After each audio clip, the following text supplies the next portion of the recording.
আসসালামু আলাইকুম, welcome to মা কুকিং হাউস। আজকে আপনাদের সাথে মজাদার চালতার আচারের রেসিপিটা শেয়ার করব।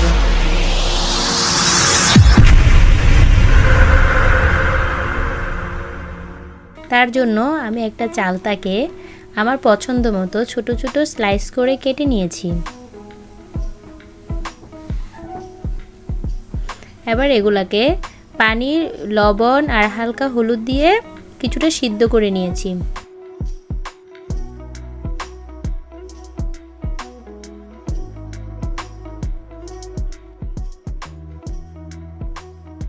এইটি 80% সিদ্ধ হয়ে যাওয়ার পরে পানিটা ছেঁকে নিয়েছি।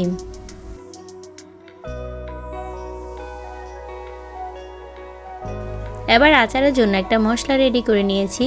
এতে 1 টেবিল চামচ পাঁচফোড়ন, হাফ চামচ মেথি, 3টা শুকনো মরিচ দিয়ে ভালো করে টেলে একটা ব্লেন্ডারে গুঁড়া করে নিয়েছি। এবার আমি কড়াইতে সামান্য পরিমাণ তেল দিয়ে এতে আমি 2টা শুকনো মরিচ ভেঙে দিয়েছি, একটা তেজপাতা দিয়েছি, 2 চিমটি কালো জিরা দিয়েছি, 1 চামচ সরিষা বাটা, 1 চামচ রসুন বাটা দিয়ে মশলাটাকে হালকা ভেজে নিয়েছি। এবার এতে হাফ চামচ গরম মশলার গুঁড়া, হাফ চামচ মরিচ গুঁড়া, হালকা করে একটু হলুদ গুঁড়া, স্বাদ মতো লবণ দিয়ে ভালো করে মিশিয়ে নিয়েছি। এবার এতে সিদ্ধ করে রাখা চালতাগুলা দিয়ে দিয়েছি। এতে পরিমাণ মতো চিনি দিয়েছি, 1 চামচ ভিনেগার দিয়েছি যাতে রোদে দেওয়ার ঝামেলা না থাকে। রোদে দেওয়া ছাড়াই অনেক দিন ভালো থাকে। এবার তৈরি করে রাখা মশলা থেকে আমি 1 চামচ মশলা দিয়েছি।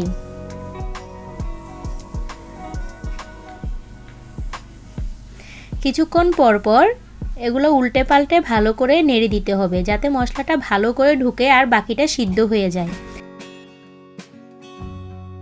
এই তো তৈরি হয়ে গেল মজাদার চালতার আচার। আমাদের ভিডিও ভালো লাগলে প্লিজ সাবস্ক্রাইব করবেন, লাইক দিয়ে পাশে থাকবেন।